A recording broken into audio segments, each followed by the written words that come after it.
Breathe in. Breathe out. Breathe in. It's a secret.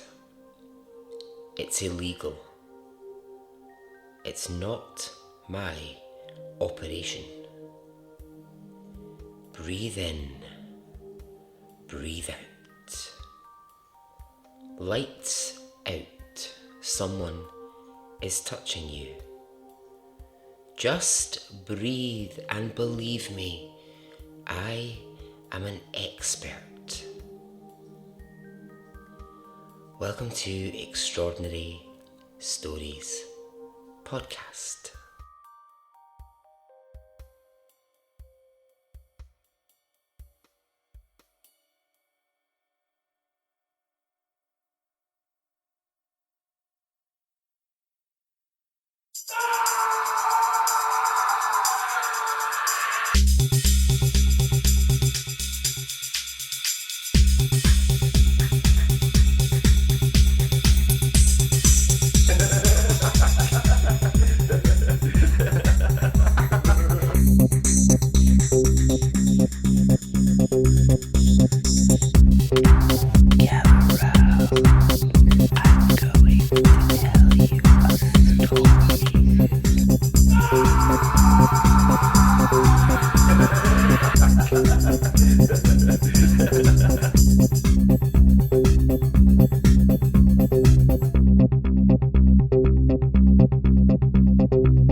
Hey, how are you?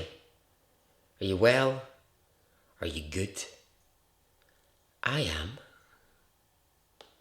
So, here we go. I've got another story for you. But before we get there, I just want to say a quick shout out. So, hello to Carla Johnson. Hello, Carla. Carla is visiting Scotland all the way from the USA. No doubt, having a lovely time in bonny Scotland. I hope you're having a great time. You'll be eating all the shortbread and, wearing lots of tartan, hearing bagpipes wherever you go. Bagpipes on every corner in Scotland. You cannot move for bagpipes. They're everywhere. Every street corner's got a man with a kilt playing bagpipes. I love the bagpipes, actually. I deeply, deeply love them. Yep. I always want to stop and sing along whenever I hear someone playing the bagpipes. If you listen closely enough to the bagpipes, you can always hear the tune of the song that they're playing. Let me give you an example. I made it through the wilderness. Yep, that's what it is. Somehow I made it through. Didn't know how lost I was till I found you. There we go. That one's good. Yep, excellent. Anyway, hope you're having a lovely time. Right, so actually there is one more thing I do want to talk about before I get into the story. And I'll tell you what it is. Bloody Netflix. Netflix, get off my back. Stop stealing all of my ideas. I swear, right, I'm not insane. Netflix are hacking my device. Let me tell you about it, right? Let me tell you why I've come to this conclusion. I had a whole series planned, right? It was going to be about Mormon murders. I was planning this for ages. I was like, I can look at that story, and then there's this one that happened. I thought, this is brilliant. Next thing, I see Netflix are doing a bloody series called Murder Among the Mormons. I was like, okay, that's fine. Right, okay, what are you up to, Netflix? Then, when I was doing the crowd research, I was like, right, okay, I remembered there was a bonkers festival. So in the last episode I told the story of the Love Parade, but before I was going to do the Love Parade one, I was going to do the revival of Woodstock when they did that, and I remember it was a total disaster and they'd had all that carnage. next thing I know, Netflix doing a documentary about it. And I was like, Netflix, once more, you've done this. What is going on?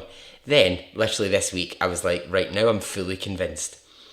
They've got a series coming out this week called The Watcher, which is based on, I think, my favourite true crime story ever. And I haven't got the chance to tell it yet because I was waiting. And now Netflix are doing a documentary about it. It's the story of this house that was being watched, and I'm pretty sure it'll be brilliant. But I'm like, oh, come on, what are you doing to me, Netflix? You're stealing all my ideas. And then obviously, the big thing on there at the moment is Blonde, the Marilyn Monroe story, which clearly, obviously they just listened to my 3-part Marilyn Monroe episode and they were like, well, we're just going to have to make this film blonde. So, what's going on? Anyway, that's my little mini rant about Netflix. Let's get to the story. Okay, this is a crazy one. I think you'll enjoy it. Are you ready? Okay, let's go.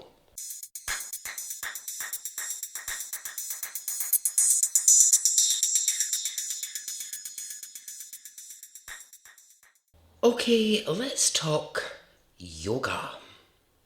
Yoga is everywhere. Absolutely everywhere. You cannot move for yoga. And rightly so. It's amazing. Good for your soul, good for your mind, good for your body. Bloody marvellous. I can often be found in a pigeon pose, in a reverse warrior. Oh, I love it. I don't know if I've ever told you about, I know I have said before that I've done yoga. I don't know if I ever told you about the yoga shouter. Did I ever tell you about this woman? Well, forgive me if I'm telling you this again. So I did Bikram yoga for about 2 years. And every single time, right, I'm not kidding, every single time I went to a Bikram class, there was a woman, I can see her so clearly now, right? She had short, blonde hair, Glaswegian woman, and she was very enthusiastic about Bikram yoga, right? Great, that's fine. If that's what you love, great, go for it, right? Now, at the end of every one of those classes, so they're an hour and a half long, you lie down on the mat, it's the end of the hour and a half, you're lying there, and it's that last 5 to 10 minutes of class where it's all like, let's just relax, there's no poses left, it's just about breathing. And in the Bikram studio, just as the instructor's leaving, they get everyone to just say, Namaste. Now, the volume I just did it at is the volume you're supposed to do it at. You're supposed to be like, Namaste. Okay, thank you for everyone showing up today, practicing yoga, blah, blah, blah. Well, this woman, the reason I call her the yoga shouter, is because while you're lying there in that really lovely, relaxed way, as the instructor leaves, she would shout, Namaste! Like this. I'd be like, what are you doing? Like, what are you doing? Like, we're all trying to relax. Honestly, what I would try and do is move away from her in class because I was like, I'm going to end up saying something to her by the end of this. What is that? Like, what are you doing? Be quiet. Anyway, this isn't an episode about her. She's not an extraordinary story. She's just a yoga shouter. That's who she is. This is a story about Grigorian Belavarou. And this story is set in Romania. Now, that's Gregorian as in calendar, as in chanting. I don't know what else is Gregorian, but other things. So, born in Romania in the early sort of 1950s, Gregorian is born in a small, fairly poor town in Romania. He's raised by a single mother, and as a teenager he takes a job working for the Romanian state government on the railways. Now, this did not interest Gregorian very much because he had a whole other interest. He was into Eastern teachings of yoga, and mindfulness. Way before mindfulness was, this sort of hot thing that everyone talked about and was so aware of. He was about 18 years old when he became fascinated by yoga as a practice, and he wanted to teach it. Only one problem, one fly in the ointment. At the time, Romania was under a communist regime, and it would be from, I think, about the late 40s until, almost the 1990s. And in that time, yoga was banned. And that's because its roots were in a religion that Romania didn't want anything to do with. So for Grigorian, this was a challenge. However, it didn't stop him. He was obsessed with yoga. So he would find any book, any resource, anything at all that he could find to do with it, he would read. So this would have been about roughly 1980. His obsession with yoga was properly developing, and he was very secretive about his studies. He had these dreams of living in the mountains and being a full-time yogi who practiced every day. Grigorian, I too understand that dream. I'd love to grow my hair long, grow a long beard, live on a mountain. Great. He began to believe that his calling in life was yoga. Somewhere around the age of 21, he was doing yoga in secret, daily, and he says that he had some sort of spiritual breakthrough, and that this was the sign that he needed, and he knew that his life's work was to then share his understanding with others. He believed he had been called to teach yoga. And so he begins teaching in secret in his Romanian village. And at first, that's to just a few people. Bearing in mind, it's illegal. You're not allowed to do it. So people weren't exactly desperate to come along and be caught doing something illegal, but people were still kind of interested in what he was doing. So there was the odd person going along, and that was fine. But it all had to be very underground. Something else that Grigorian was keeping secret was his love for pornography. He loved it. He had quite the porn collection. And as much as he wanted to share his love of yoga, he also wanted to share his love of porn. So, go to one of his yoga classes of an evening, come home with some porn. Okay, right. Now, he wouldn't know this at the time, but he was actually being watched by the Romanian Department of State Security. They had their eye on Grigorian because they just knew there was something going on. They weren't quite sure exactly what it was. They had an idea he might be running some illegal yoga classes, but they weren't sure. Now, being young, being stupid, and not really keeping it a secret, it wasn't long before he would be arrested. Now, he got arrested for two things: distributing porn and illegal yoga. And he was sentenced to a spell in jail as well as a psychiatric ward. So he went to the psychiatric ward first. He was there for about a month, and then they took him from there and they put him in jail. Like I said, they had been watching Grigorian for a while. He was raising alarm bells. There was just something about him that just got police and got the state government nervous. Now, he wouldn't spend much time in prison, and this is why. Romania appointed a new president, and one of the first things this president did was he pardoned people who were in prison for what he considered to be minor crimes. I think the Romanian jails were really overcrowded, and he was looking for a way to clear people out of the jails. So things that he considered were not major crimes, people were let out. And Gregorian, who was, just there really for a bit of yoga and a bit of porn, he was freed. This was a mistake, as we will come to see. As soon as he was released, Gregorian went straight back to his underground yoga classes, and his classes got bigger. Even though it was still illegal, he was really beginning to develop something of a following. He had people who were really getting devoted to his practice and really actually sharing his enjoyment of porn, and the numbers got bigger. 7 years after getting out of prison, he had almost 300 people attending his regular yoga classes.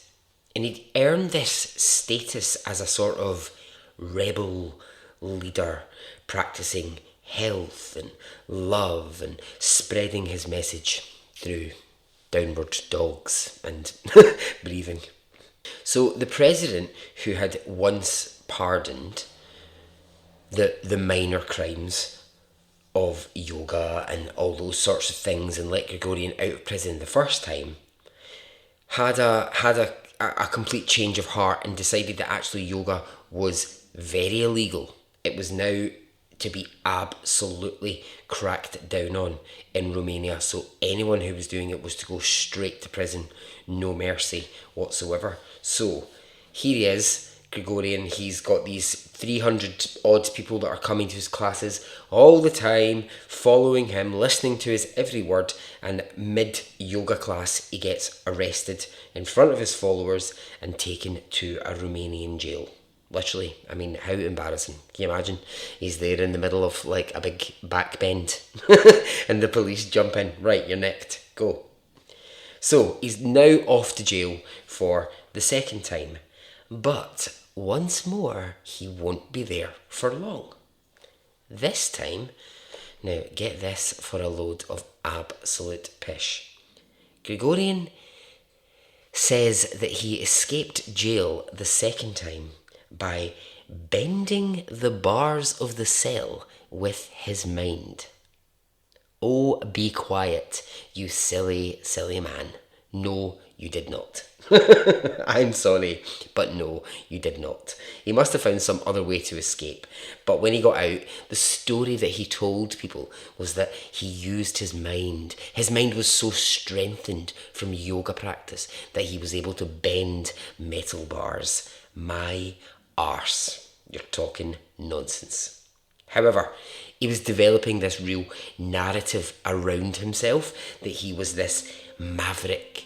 He was a guru. He was a leader. He was this spiritual miracle on earth. He went straight back to his followers and told them that he was a miracle and that they must, from now on, follow his ideas. Now, if the situation in Romania, if it had stayed the way that it was, the chances are that Gregorian would have probably just went round and round that cycle, I think. That's just my guess, but I think he would have just stayed, continuing the classes, being arrested, going back to prison, coming back out, going back to the classes, blah, blah, blah. But the Romanian government collapsed in 1989 and the laws were changed. Yoga was no longer an illegal practice. And this meant Gregorian had the world at his feet in terms of what he could do next, because he already had a following and the thing he was doing was no longer illegal, so now he could just get on with it. It's worth mentioning here that during one of the arrests, the psychiatric department who assessed Gregorian described him using the following terms: deranged, paranoid, obsessively phobic, dangerous, not in control of his full mental faculty, and showing the early stages of schizoid personality disorder. So what would Gregorian do next? Well, he would set up an establishment and call it the snazzy title, the Movement for Spiritual Integration for the Absolution. Now, luckily that got shortened to MISA. So MISA, as it became known, was like a centre, a building, a space for spiritual healing, meditation, Gregorian's classes, his teachings, and Gregorian was able to give lectures on yoga and on how to train your mind in his MISA centres. And if we've learned anything at all from the Crowds episode, we've learned that if you build something like this, a centre where, if you go to it, you're supposed to get all of this spiritual healing and this well-being, people will come, and they did. Hundreds upon hundreds of people now flocked to Gregorian's MISA centre. It was a really big deal. Some of his most devoted followers, they became teachers of his method. His lectures that he would do in spirituality, sometimes he was doing them for 2,000 people. And, people were saying, it's amazing, he's changing my life. I will say, not everybody felt like that. That is not the case for everyone. Plenty of people along the way would go along to MISA just to kind of figure out, okay, what's this all about? There's this new yoga place, let's go along, and they would never go back. Because people would say, it's got a weird feeling around it. Some people actually would call Gregorian creepy and say he's got a slightly unhinged vibe about him that I don't quite like, and so some people just didn't go back. That didn't bother Gregorian, because all he was seeing was people cramming their way into his yoga centre and loving his teachings. Do you know who would love these classes? The yoga shouter. She would be right at the front of his classes giving it namaste as loud as you possibly can. So seeing that MISA in Romania was doing extremely well, Gregorian decided he was going to create other MISA centres out with Romania. He wanted this to become worldwide. And he'd no shortage of people willing to travel to other countries, spread the word of his teachings. He had these kind of, I don't want to use the word underlings, but that's kind of what I mean. It's like people who were seriously devoted to his particular yoga teaching, and so they became his messengers, essentially. They went out and they set up MISA centres on his behalf. And so it created, I guess, a sort of management structure within his organisation. So he had his top level of yogis who were fully devoted, would actually go out and go to other countries and help set up the buildings and all of that. And then below that, you had people who would run the centres, deal with the finance, all of that stuff. And then you had the people who were just coming to his classes. And he's seeing money rolling in. And he wanted more and more and more of that. But money was not his only gain. Because if you remember, we know that Gregorian is a big fan of something else. Porn. Sex. Gregorian loves it. And so he wants to branch out his yoga teachings into teachings about sex. Specifically, he was interested in tantric sexual practices. And he felt like his devotees should learn this from him. Because let's not forget, he is the guru. He knows all. He claims that tantric sex practices were a part of his overall spiritual well-being. So his exclusive members, they got access to his tantric teachings. Now, I don't know very much about tantric sex. I know it's to do with female energy. I think that's what it's to do with. I could be wrong. Any experts, get in touch. Let me know. I don't really know. Yeah, I just know that, what's his name? Sting and Judy. They love it, don't they? Sting and his wife. They're all about it. But I don't really know. I think it's about breathing and about sexual energy. So, here's what Gregorian did. He started to select some of his female yoga students and offer them this tantric experience as a way of reaching a higher level. And of course, they paid for the privilege. This is what he'd do. He'd take them away from their family, or if they were married, away from their husband for a few days, and he'd ask them to live in a secret space that he was in control of. What was in this secret space? Well, not very much, other than a TV playing some porn. For 2 days, the women would have to be isolated, watching porn, waiting for Gregorian to arrive and teach them about sex. Sorry, I just have to say, I have never seen this offered at any yoga studio that I have been to. What the fuck is he doing? He'd feed them only foods which were aphrodisiacs. He would eventually come visit the women, have sex with them, and he'd say to them this was them entering a new level in their life. Now, this was all going on behind closed doors, and only a select number of his Misa crew knew that this was happening. And the women who were involved, they were asked to keep their experience secret. This guy is a prick.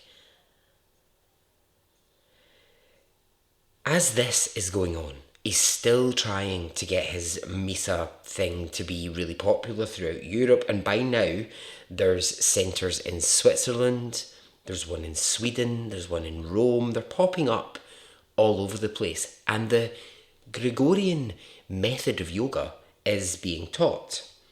So for him, the money's rolling in, he's having sex with his devotees, he's basically got managers running all of his centres. I mean, this is exactly what he wanted. He has the absolute, I can't believe this, he has the absolute bare-arsed cheek in the middle of this to join the European Yoga Council as a yoga expert and present himself on all these panels and sit with all these really experienced yoga practitioners, sit there as an expert. And what's worse is he gets all this exposure as like someone who's got great practice, and we should all be looking to Gregorian for the great work that he does. Now, the reason that I mention that is because, well, it legitimizes what he's doing. And that's really important because basically he can keep up this front of what he's doing and what he says he's running in his Misa centres, and he can get on with what he wants to do in private. By now, he's taking more than one woman at a time off to his tantric sessions, 2, 3, sometimes 4 at a time, locking them away in rooms. Same thing, making them watch porn, wait for them, controlling what they eat. He also decides to add this to his repertoire.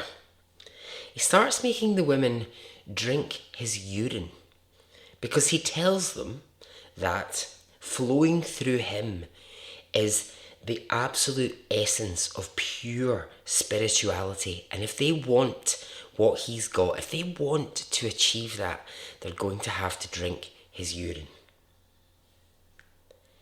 All over the place, this is breaking up marriages and relationships because these women are having to choose between, do I stay faithful to my husband, or do I go and have this experience with Gregorian and achieve this higher level that he tells me I'm going to achieve?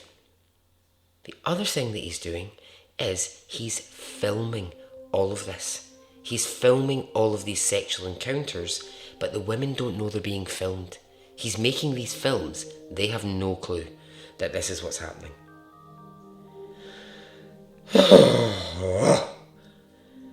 By the mid-2000s, he has got 6,000 members across Europe. And he starts holding these really large gatherings on beaches and in huge parks around Europe. And what he does is he gets people together and he leads mass yoga classes with, 1,000, 2,000 people at a time. He gets them to do all these weird, they have to join their bodies together and make certain shapes on the grass and all this, and he gets photographers to take photographs of them from above and all of this. At these huge, large gatherings, he decides to start running beauty contests. He hands out awards for who's wearing the sexiest swimsuit. At these events, he also encourages his most devoted people to have sex on stage for everyone else to watch, claiming that if they do it, they will reach a higher level of spiritual awakening. Sorry, I can't even say that without laughing. Give me a break, mate. You're having an absolute laugh. Oh my goodness. Now here's the thing, right? Here is a bit of a warning. If you're thinking of becoming a sex yoga guru or a cult leader, you're going to run into trouble if you do big public events. And that is exactly what happens here. The more and more of these gatherings that he does, the press quickly begin to go, "What's going on there? We thought that was a yoga retreat. We thought that was some people getting together to breathe, and there appears to be live sex on stage, bikini contests. What the hell is this?" And there's a backlash. Quickly, word gets out that Misa might not be exactly what it seems.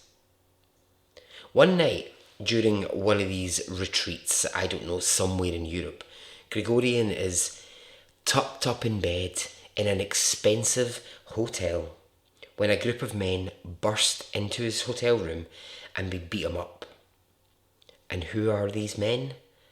They're the husbands of women who attend his classes, because they've heard now that actually this might be all about sex, this yoga thing that their wife or their girlfriend is going to. It might not be just about yoga, it might be something else. And what this brings is media attention. What that brings is police attention. And that is the last thing that Gregorian needs at this point. But it's happening, and what police uncover is horrible. Some of the females who have been a part of his tantric sessions are teenage girls.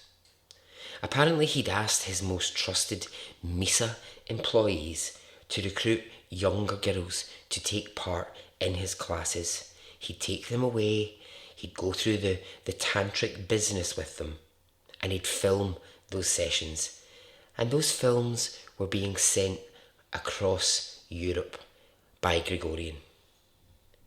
Worse than that, he had convinced some of these teenage girls that if they really, really wanted to reach a higher level of spirituality in their life, they would need to travel to other countries.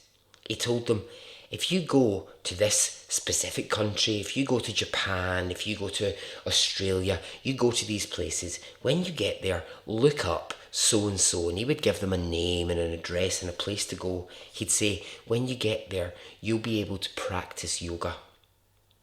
That was a complete lie. He was sex trafficking these teenage girls into going to this place thinking that they were going there for yoga, and when they got there, they were forced into sex work. When all of this started to be discussed, Grigorian's house was set on fire by a group of Romanians who wanted to see him dead. Misa members were taken in by police and they were questioned. And what did Grigorian do? He ran. He went into hiding. A full police and government investigation is underway. Misa gets put on hold. There's no classes. Everything stops because the Romanians want his head on a plate. Basically, if this is true, if everything that they've heard is true, this man needs to be in prison. There's actually a protest that runs through the streets through, I can't remember the name of the Romanian capital, but there's a protest that runs through the street about finding Grigorian and getting him locked up. Now eventually he does get found. He's in Hungary and he is arrested and taken straight to prison. Let's see if he can bend the bars with his mind. I don't think so. Interestingly here, there is a weird split of opinion. So obviously you've got the outrage, you've got people wanting him locked up for these crimes. But some of his real devotees, the people who've been going to his classes for a long, long time, they say this is all just like police are making this up. Like this isn't true, this isn't what happens behind closed doors. It's all a misunderstanding or he's being set up. So you've got these sort of two sets of opinions about it. People I think just who were a part of his classes for a long, long time didn't really want to believe that he might be this monster. When he's arrested, unbelievably, and this is actually unbelievable, no charges could be brought against him by police. The women who had been taken away and the tantric sex and all that, they wouldn't testify against him. There was also no real evidence of the trafficked girls, of the porn films. That had all disappeared. His loyal members of Misa at that point were able to say, see, we told you, there's nothing here, like you're investigating something that doesn't exist. Now, if the story's not bonkers enough, I think this is the most bonkers bit of it. He goes back to teaching yoga. When they can't actually put him in prison for anything, he goes back to teaching yoga and his numbers double. Thousands upon thousands of people want to come to his classes now. I mean, what? Until 2013, he's able to continue running his centres. He's able to carry on as he wants because the government and the police, they cannot find any actual hard evidence to do anything with him. Eventually, finally, they track down some of those films that he'd made. They eventually tracked down one of the girls who he had sent overseas, and that was the evidence that they needed. When he heard that these things had been tracked down, he fled to Sweden. He went into hiding, and a manhunt happened to try and find Grigorian. It took a couple of years. He went deep into hiding. Nobody knew where he was. But the mistake he made was at one point he tried to go from Sweden to France, and en route he got caught by police. From France he gets taken back to Romania. He goes to court. He gets sentenced and he goes to prison for 6 years. 6 years. just doesn't seem long enough. While all of this is happening, the Misa centres, they continue to go strong. Thousands of people are attending these weekly.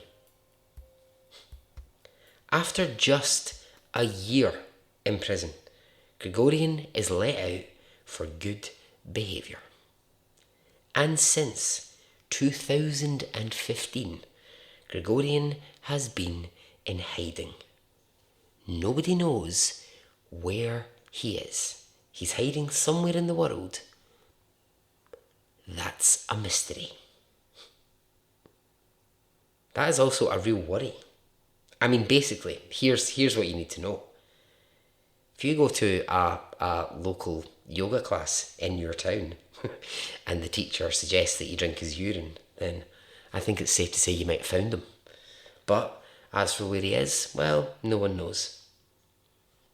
After all of this, the Yoga Council said this: all people linked to the Misa organisation are immediately expelled from the council.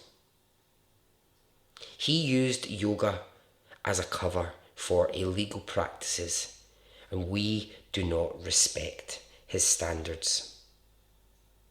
He shows an unheard of lack of moral integrity, and he refuses to change his attitude. And so today, somewhere in the world, Gregorian is still at large. And so ends the story. Namaste, everyone.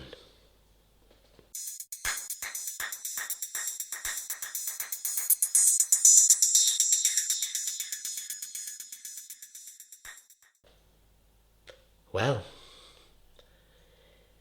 I hope you enjoyed that. No doubt you'll be seeing a Netflix documentary about it fairly soon. Okay, well, that was today's story. So, I'm out of here. Lovely to speak to you. As always, get in touch. Let me know how you're doing.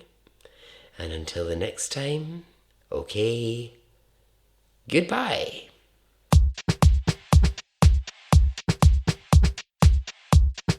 It didn't affect me really one way or the other.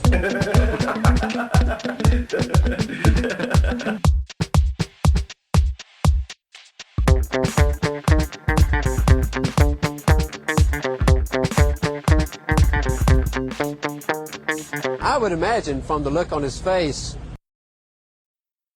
let's get it on, let's do it, let's get it over.